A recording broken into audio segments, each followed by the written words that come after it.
The first question comes from Matthew 24. Итак, первый вопрос касается Матфея 24:15. Okay, the verse reads. First read, yes? Somebody read the verse. Прочитай, пожалуйста, Verse 15 of 24:15. Matthew 24. Тож, коли ви побачите ту недоту опустошення, що прилягає за щаблю пророк Даниїл на місці святому, читає, нехай розуміє.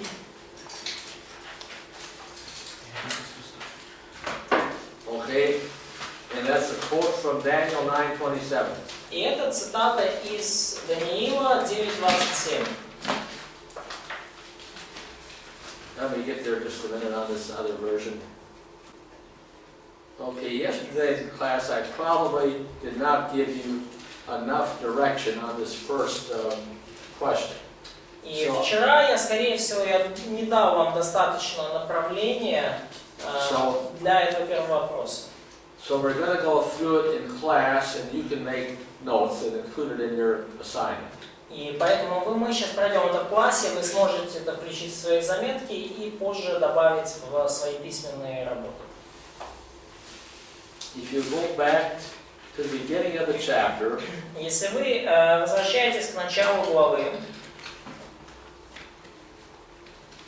in verses 1 and 2, в стихах 1 и 2, Jesus tells his disciples Иисус говорит своим ученикам, that the temple is going to be destroyed. что этот храм будет разрушен.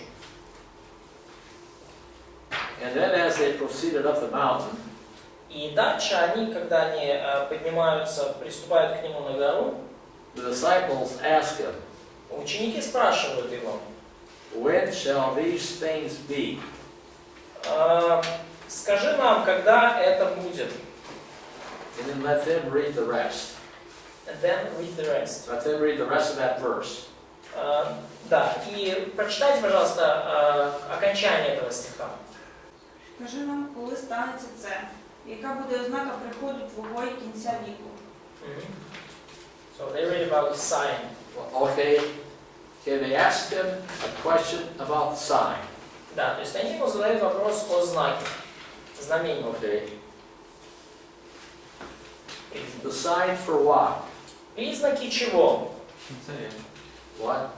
The end of age. End of the age, and what else? Second coming.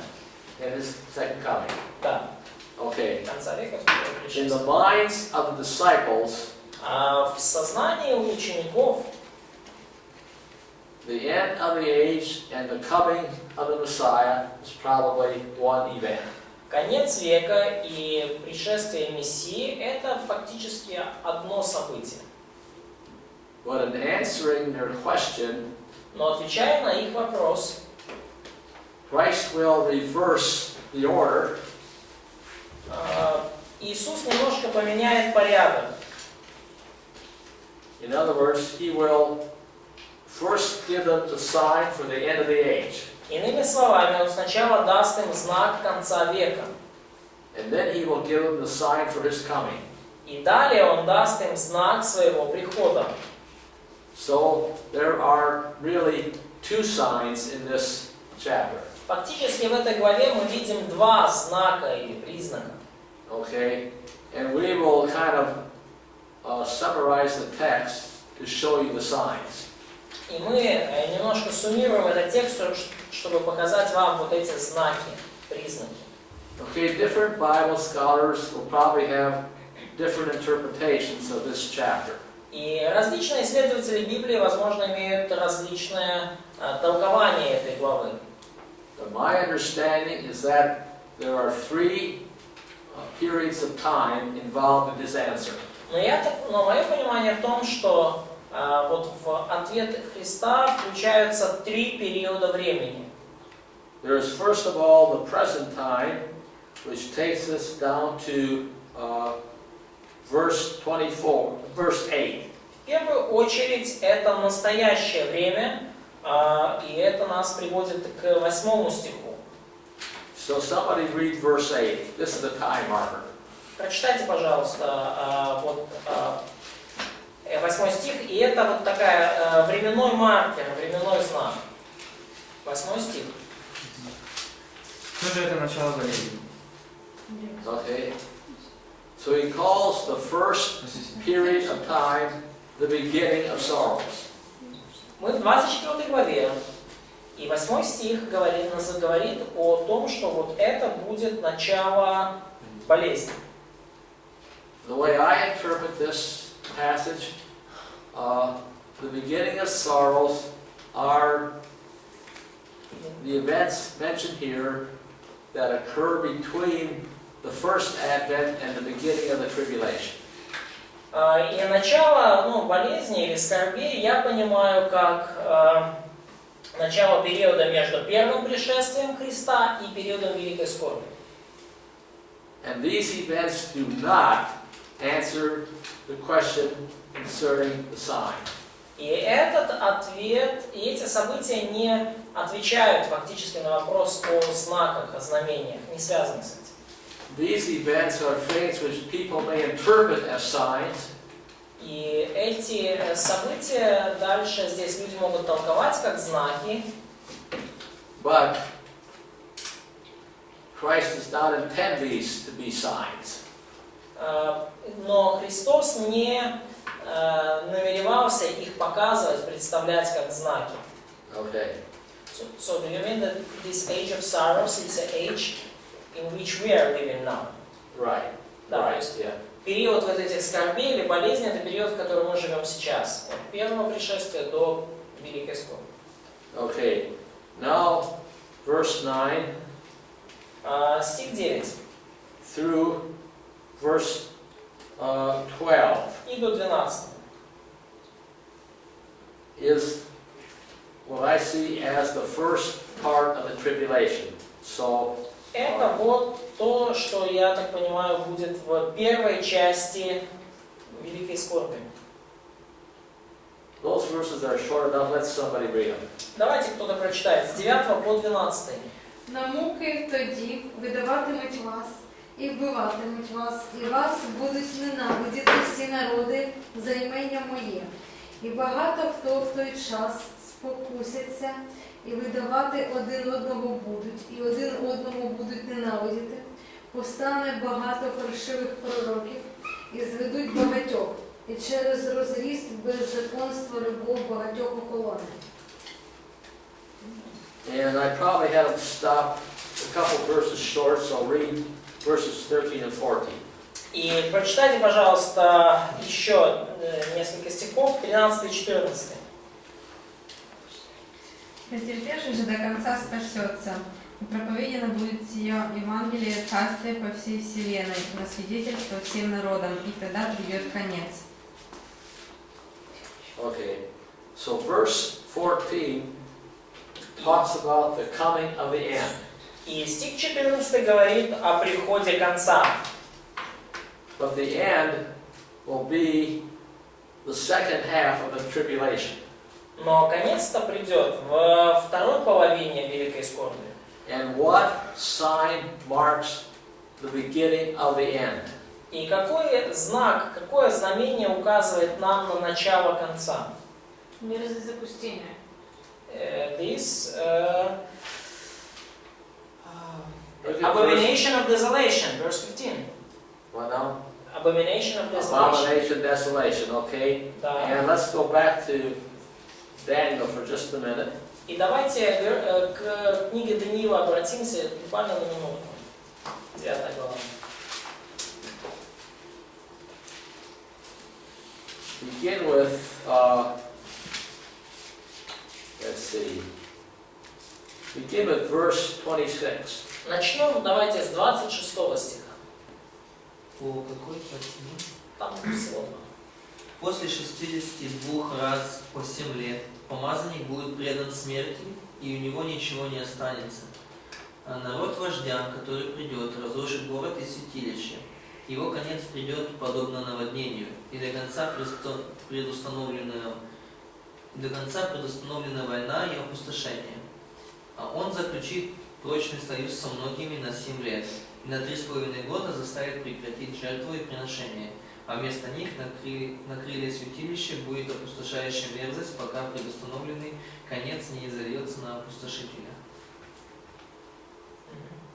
Here read 26 and 27. Okay, good. Okay, so according to Daniel's prophecy, Согласно пророчеству Даниила, the abomination of desolation вот эта мерзость запустения signifies, является знаком, or is the sign that the last half of the tribulation is about to begin. что начинается вторая половина великой скорби. And that is what Christ refers to as the period of the end. И вот этот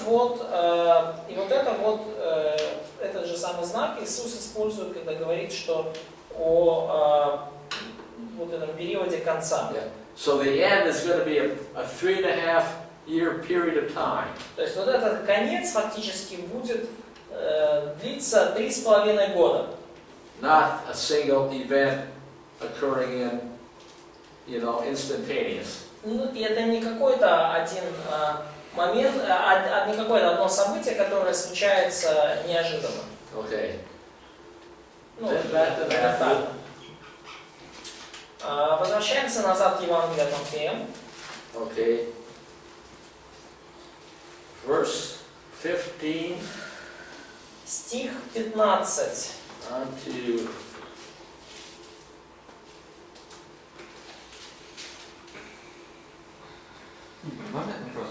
The question. the next 15 verses И следующие 15 стихов talk about the second half of the tribulation. говорят о второй половине великой скорби.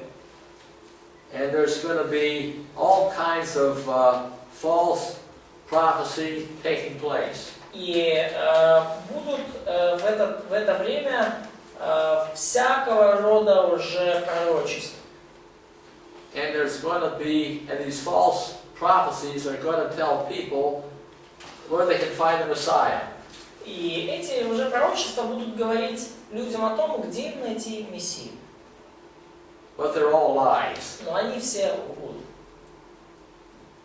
So in verse 30, И в стихе 30 well, take verses 29 and 30 together. Read those. прочитайте 29 и 30 стихи вместе.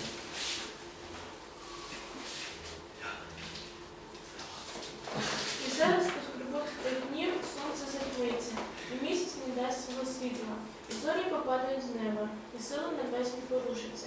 І того часу на небі з'явиться знак Сина Людського. І тоді заголосять всі земні племена, і побачать вони Сина Людського, що йтиме на хмарах небесних, і з великою потужною славою. In other words, when the true Messiah comes again, Другими словами, когда настоящий Мессия придет, he's just going to light up the sky. Он осветит собой небеса, небо. His appearing is going to be evident to all. Его явление будет очевидно для всех. You won't have to go to the mountains or to the desert to find him. Вам не надо будет идти в горы или в пустыню, чтобы его найти. You will see him ascending from the sky. Вы увидите его сходящим с небес. And the text tells us exactly when that sign is going to occur. И текст говорит нам совершенно точно, когда это знамение произойдет.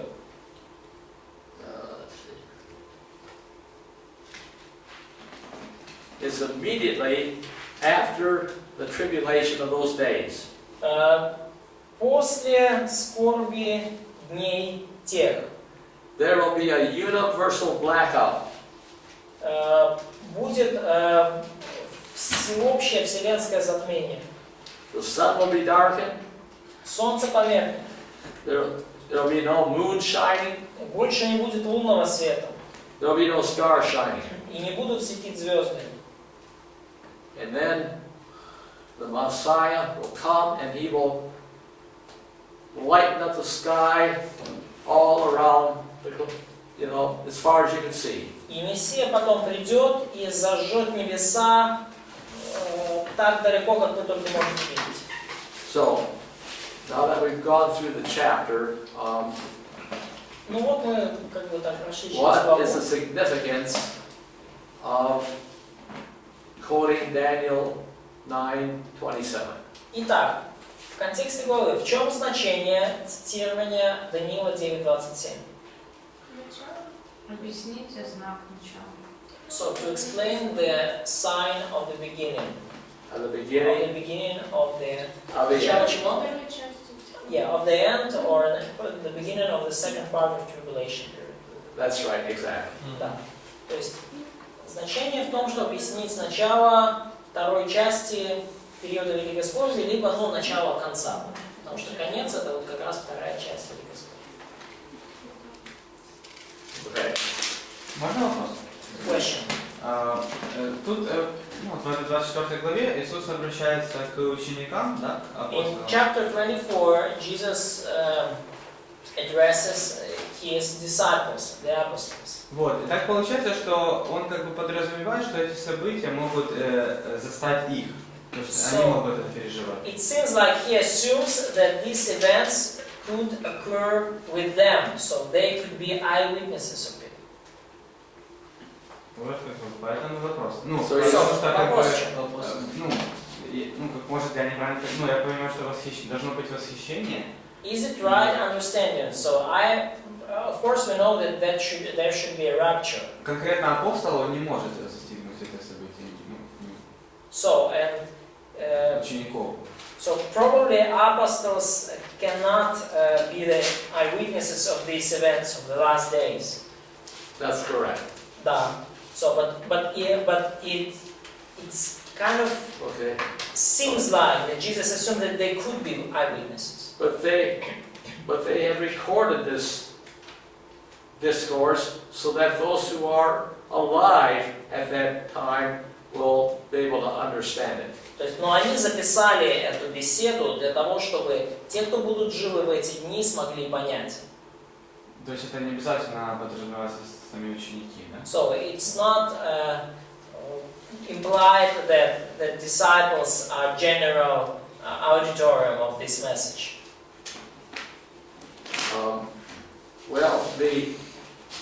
Where it will be relevant for the disciples, Ну и оно также было актуально и для учеников. they're going to see some of these signs occurring. I mean, they're going to see some of these events occurring. Они могли увидеть некоторые из этих знаков и некоторые из этих знамений, как они произошли. But they don't fit either sign.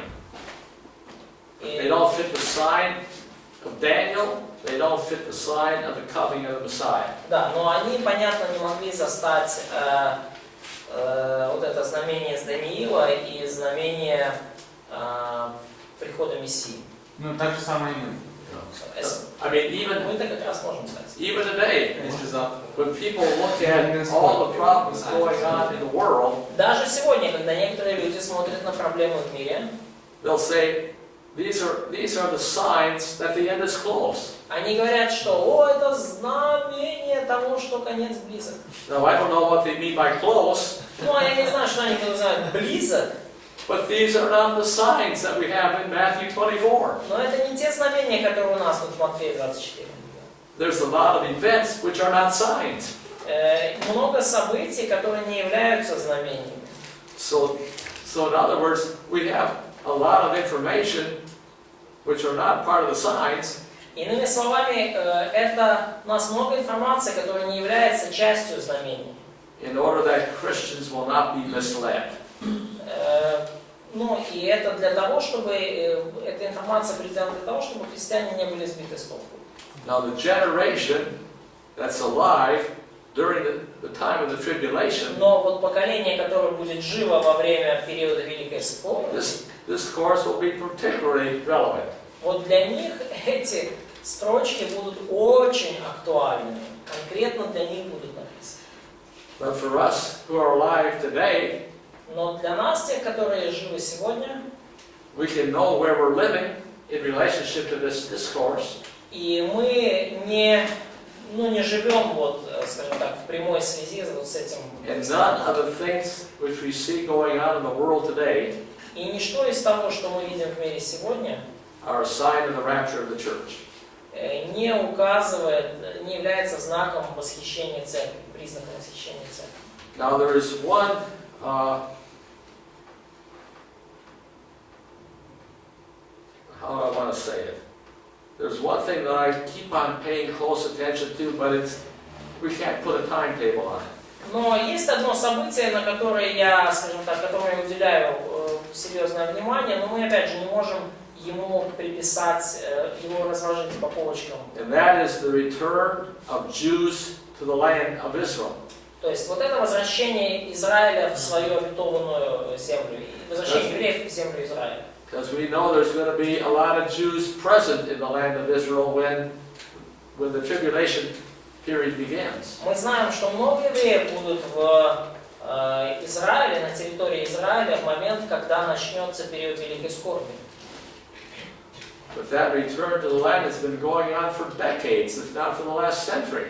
Но это вот возвращение в землю продолжается уже десятилетиями, почти все прошлое столетие.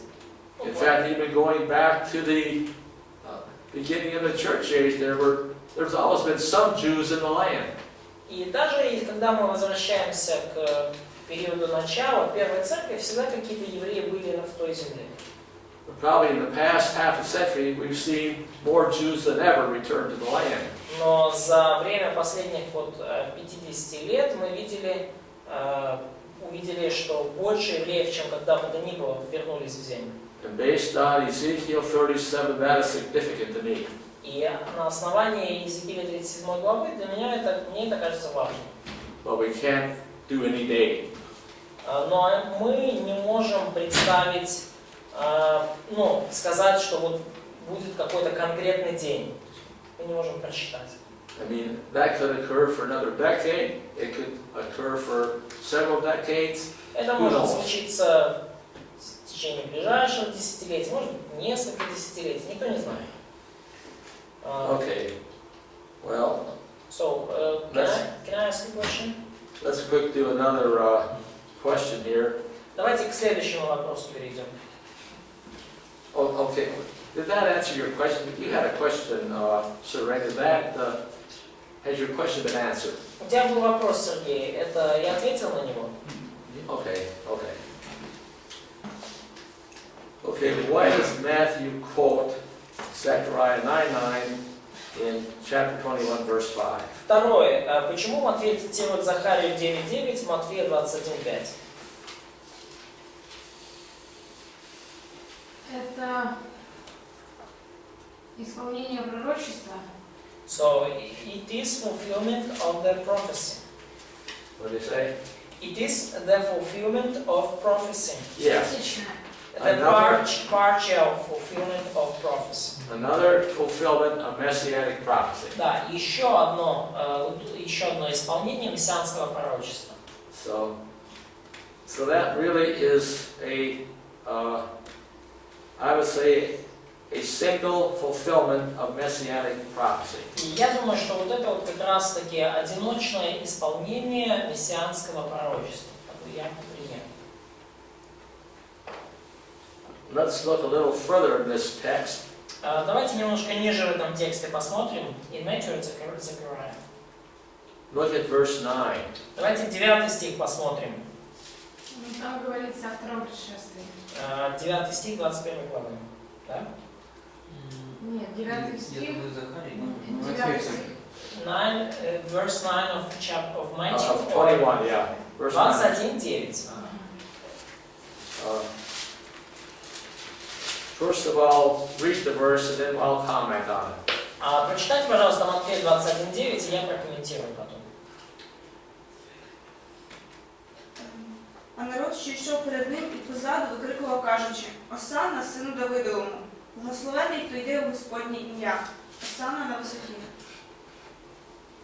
Okay, that happens to come from Psalm 118. И вот эта вообще фраза, она происходит из Псалма 117. Okay, Psalm 118 is a Davidic psalm. И Псалм 117 это Давидов псалом. Псалом 117. But Psalm 118 happens to be an example of prophecy in poetic form. И Псалом 117 является примером пророчества в поэтической форме. Okay? And as the Messiah is making his entry into Jerusalem, И когда Мессия входит в Иерусалим, they quote from this psalm. они цитируют из Псалма. And they see that portion of the psalm И вы видите вот этот отрывок Псалма, being fulfilled by Christ как она исполняется, вот этот отрывок из Псалма исполняется Христом. in his triumphant entry. И во время этого триумфального входа. So that's an example of prophecy in poetic form. И это пример пророчества в поэтической форме. The psalm basically about David, but some things go beyond David and are fulfilled in the Messiah. Псалом в основном о Давиде, но что-то в нем идет дальше, чем заходит дальше, чем речь заходит дальше, чем о Давиде, и указывает на грядущего Мессию. Now drop down to verse 13. И давайте теперь стих 13 откроем. 21:13, yes? 21:13, right? 21 глава Матфея, 13 стих. Read. Yeah, let them go ahead and read it. Прочитайте. И говорил, написано, «Дом мой домом молитвы наречется, а вы сделали его вертепом разбойников». Okay. Now we probably understand this verse relating to the temple mafia. И мы понимаем, что этот стих, в первую очередь, он адресован к мафии, которая обосновалась в храме. Okay. When people came to Jerusalem on feast days, Когда люди приходили в Иерусалим на праздничные дни, they had to buy sacrificial animals because they couldn't transport them hundreds of miles. и потому что им приходилось там покупать жертвенных ягнят, агнцев, потому что они не могли их тащить с собой сотни миль. And they could only pay for those animals with local currency. И они могли заплатить за этих агнцев только на местной валюты. Местной валютой могли платить. So they had to go to the currency exchangers. И им нужно было идти в обменники, к местным обменщикам валюты. And then they had to go to the market and buy an animal. И дальше надо было пойти и купить животное. And both places were a big rip-off. И в обоих местах, что в обмене валюты, что при покупке животных, была большая обдираловка. То есть, And both businesses were taking place in the temple grounds. и оба этих бизнеса, они процветали на территории храма. And so, in effect, they were making a Jewish festival and the Jewish temple a place for conducting crooked business. И вот таким образом они превратили еврейские праздники, еврейский храм в место для очень такого, плохо пахнущего бизнеса. So Jesus quotes from Jeremiah is one place and possibly Isaiah is another place, but how is Jesus using Old Testament scripture here? И Иисус цитирует и в одном месте из Исаии, во втором из Иеремии, во втором, скорее всего, из Исаии. И как Иисус использует здесь ветхозаветную ссылку? So he's really making application of Jeremiah's. Да, то есть он на самом деле делает применение вот этого вот отрывка из Иеремии, и он использует его как такое острое обличение для этих людей. Yeah, he's making use of the Old Testament as a way of sharply rebuking these crooks. Он использует Ветхий Завет как это его использование, это способ сделать такое жесткое обличение вот этим мошенникам. And to justify his own actions of overturning their tables and putting them out of business. И оправдать свои собственные действия, когда он переворачивает столы и выводит их из бизнеса. And then one more verse, we'll take our break. We're down here to verse 20. И еще один стих, и потом мы пойдем на перерыв. Это стих 20. A quote from Psalm 8. 21 to 20, yes? I mean, this verse 16 is a quote from Psalm 8. Да, значит, и вот 16 стих 21 главы также. Это цитата из Псалма 8. And I would say that is probably a generic fulfillment. И я бы сказал так, что здесь мы видим пример общего исполнения. Because this is something that could occur multiple times. Это нечто, что может случиться многократно. One of those times happened to be during the triumphal entry. И один из этих, ну или как универсальное исполнение, то есть и одно из этих исполнений случилось как раз во время триумфального входа в Иерусалим. То есть мы говорим, да, одноразовое, двойное и универсальное.